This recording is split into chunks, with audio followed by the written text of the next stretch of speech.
Why are you dressed like that? Well, I don't like to brag, but I am now the Emperor of Springfield. No, you're not! Yes, I am! Okay.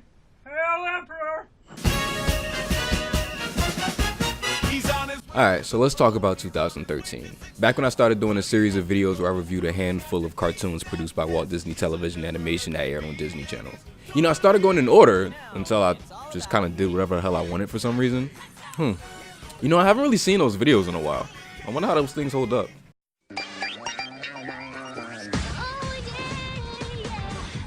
Kim Possible was the very— Nope. I think in that Dave the Barbarian video, I said something about not looking forward to revisiting The Emperor's New School for some reason. This was the only show that I was dreading to revisit for this retrospective on Walt Disney Television Animation that I've been doing.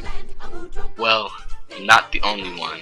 The Emperor's New School, more like The Emperor's a complete tool.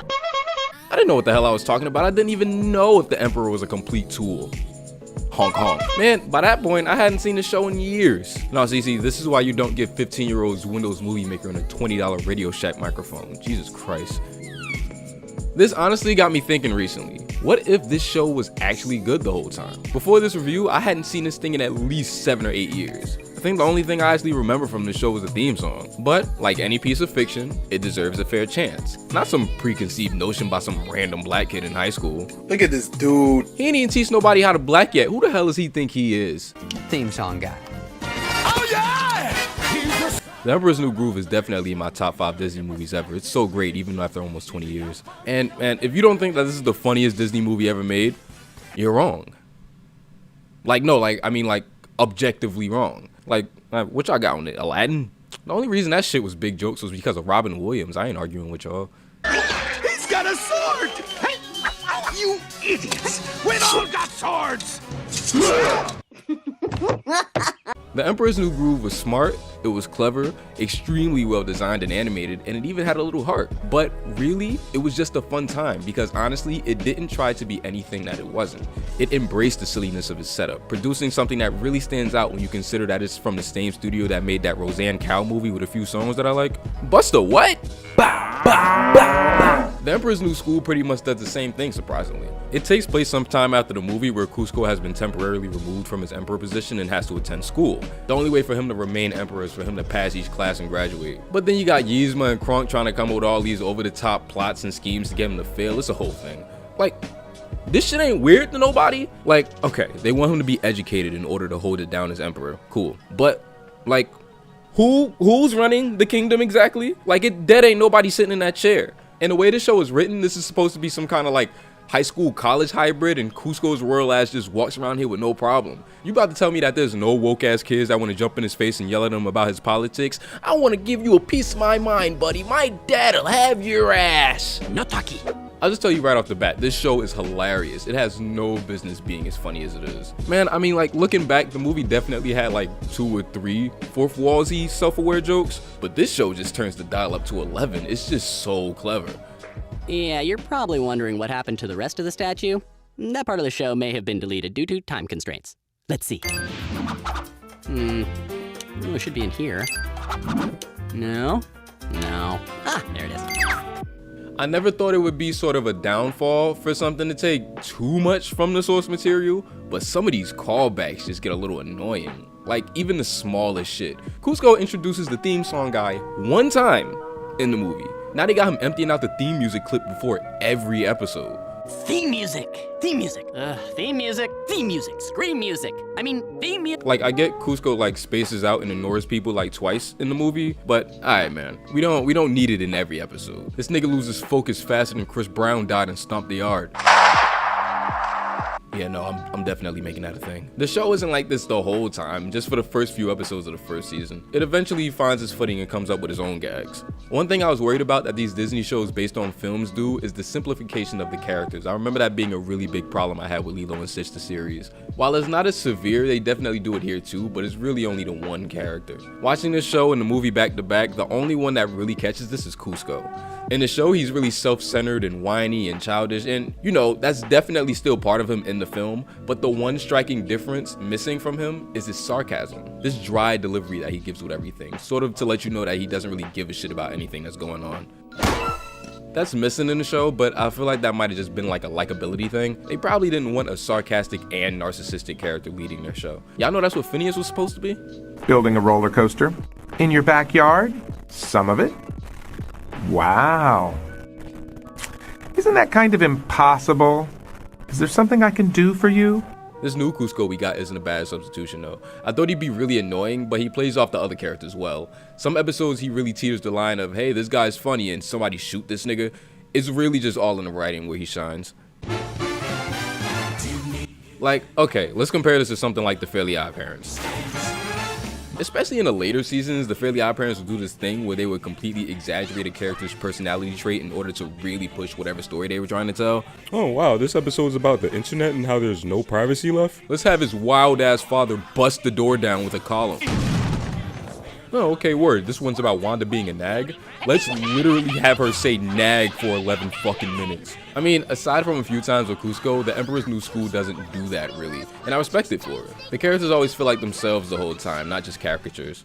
Everyone that returns from the movie, from Pacha to Yzma to Krunk, are all still as great as they've always been. Pacha really takes the back seat for majority of the series since most of it takes place in school, but we definitely do get to spend a lot more time with his family since Cusco lives with them now. Again, this setup is hilariously wild. Like, he ain't got no aunts or nothing. What they did with Yzma and Krunk is where the real jewels are. Okay, so like, first of all, Cusco hires Yzma back for whatever reason. I don't know, like she didn't just try to boom bam this nigga for an hour and a half in the original movie, and she's like the principal of the school now, but like the bitch spells her name backwards so she could scheme on you bitch ass niggas. But like Krunk is the only one that this shit works on. You think this shit would get old, but it doesn't, I swear.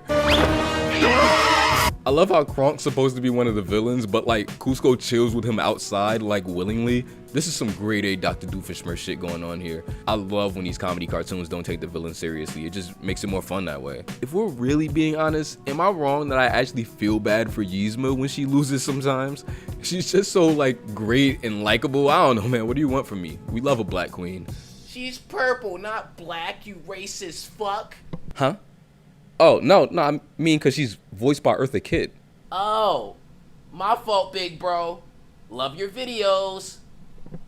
Get out of my crib, man. Eartha Kitt is literally the fucking best. This show did nothing but remind me of how much of a national treasure she was. She got 2 Emmys for her voice work here, and they both were extremely well deserved as far as I'm concerned. Patrick Warburton comes back as Kronk too, and their chemistry together is still as great as it's always been. The pairing is so strange, but I swear these two never cease to be funny together. John Goodman didn't come back as Pacha until the 2nd season, but the guy they got to imitate him isn't half bad. But honestly, there's this warmness to John Goodman's voice that you can't really get anywhere else. Hey, it's okay to miss your stuff in the palace and all, but when you do go back there, I'll bet you miss the simple peasant life a little. Believe me, it's harder than it looks. Plus, you gotta be prepared to handle the unexpected. The only one who never comes back is David Spade as Cusco. He was too good for this shit, but wasn't too good for Kronk's new groove. Whatever, man, Hollywood is nuts. The only new addition to the main cast is Melina, who's the average, smart, overachieving female character that we got a lot of in the early 2000s. She looks ethnic. She's a total hottie. Yep, hottie hottie hot. She don't wanna you, nigga. While Melina's not the most original character out of the bunch, she's definitely still enjoyable. She downsizes Cusco better than anyone else can. Plus, they give her a lot more to do in the 2nd season, showing how she slowly warms up to Cusco. Jessica Daisico does a great job with her performance here too. She was the voice of Fly, the original Fly, Unpredictable. Why the hell do I still know the lyrics to that theme song? I didn't even have to look that up. There's a lot of other characters they add too. There's this kid who really loves Cusco. Cusco rules! Stop dick eating, bro. There's this Spanish kid named Ramon that gets added in the 2nd season too. Watching this, I thought he was just gonna be some one-off character, but they kept bringing him back until the series ended. I commend them for that. That's dope. But come on, man. Y'all really had to make him not know how to speak English? So if you'll excuse me, I must use the, how do you say, pineapple? You mean bathroom? Ah, yes, sorry. The words are very similar in my language. Man, nah, what the fuck? This shit's kind of racist. A real positive to the show is how much it plays with its formula. It establishes what a normal episode is extremely early on and just gets right around and switching things around as early as the 2nd episode. Compare this to like Phineas and Ferb, which took like 22 episodes to finally do the, oh my god, Phineas and Ferb working with Candace? Wow, this must be the end. I don't know how they can continue this show any further. 200 more episodes. This isn't a sneak diss. Phineas and Ferb is in my top 5. Sometime Kronk helps Kuzco. Sometime Melina and Kuzco end up in Yzma's lab. Sometime Yzma isn't even there, no evil plan or anything. There's some episodes of this shit where they're just in the house. It makes the show feel so much looser this way. There's even a musical episode with a guest appearance by Joey Lawrence? Huh? What? Who? Why is Joey Lawrence still fine? Excuse me? What did you just say? They do these lessons every episode, which can definitely be nice, but honestly, there's only so many lessons you could teach a character like Kuzco in a status quo show like this before it starts getting old. Like, fam, how many times do we have to teach this nigga that cheating is wrong? I feel like they did like 15 episodes about that alone.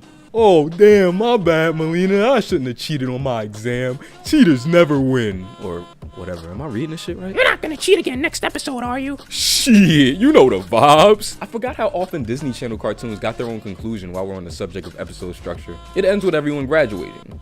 It's alright. I wouldn't rank it crazy high in comparison to the rest of the show. While you can noticeably tell that they put their best foot forward here on this animation, it's just kind of hollow. Like, okay, look at this. But now you're officially Emperor, and the responsibilities are quite different than before. Oh, right, all right. I'll catch you later, Melina. At school. Yeah. Catch you later, Kuzco. Nice little moment, right? It's never brought up again. They do some sort of interesting stuff here and there with Kuzco not knowing if he's fit to be Emperor, but if the whole episode's like that, why include this scene if we're not going to get any insight on how she feels? I don't know, man. I feel like they really dropped the ball on Melina's character here.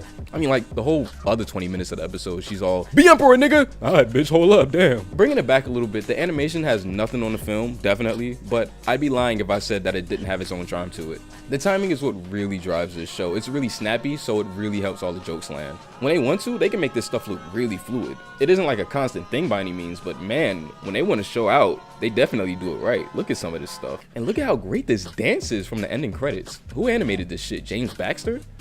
Don't play the horse clip, assholes. Check out this splash behind the logo. They use it all the time throughout this show in the backgrounds and for stuff like spotlights and everything. Yeah, like all those triangles in the back of Phineas and Ferb that made those Illuminati head asses go nuts. Can you spot all the hidden triangles? Oh man, I'd be lying if I told y'all that this show didn't take shortcuts sometimes. What the fuck happened to these backgrounds? It's literally like a sky in the ground. Fam, the entire episode looks like this. A 6-year-old could smoke these. Go ahead, show them what you did. Stop being a bitch. All right, here, wait, look at this. Because I thought I was bugging the first time I saw this shit. See, look, you know, blurred backgrounds used to add some depth to the characters. Blur the layer, Crunk. Wrong layer. Boom. I didn't feel like looking for a sound effect, sorry.